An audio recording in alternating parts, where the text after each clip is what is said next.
কোরবানি এমন একটি ইবাদত যে ইবাদতে বিশেষভাবে আমাদের ইখলাস এবং নিষ্ঠার বিষয়টিকে গুরুত্বের সাথে দেখা আমাদের জন্য অপরিহার্য।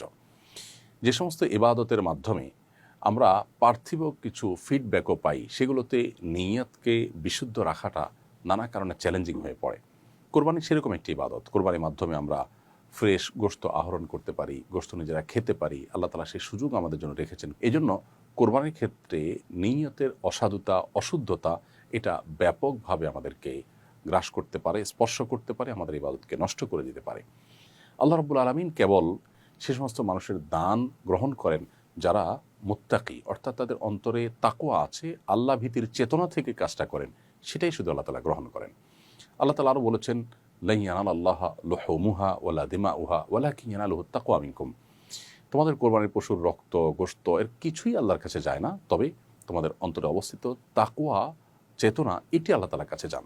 আজকাল লোক দেখানো কোরবানি, লৌকিকতার কোরবানি, প্রদর্শন ইচ্ছা থেকে কোরবানি, সামাজিক মর্যাদার প্রতিযোগিতার কোরবানি, সামাজিক মর্যাদা রক্ষার কোরবানি, মুখ রক্ষার কোরবানি, এই সমস্ত কোরবানি থেকে আল্লাহ আমাদের সবাইকে হেফাজত করুন এবং কোরবানি হোক শুধুই আল্লাহ সন্তুষ্টির আশায়।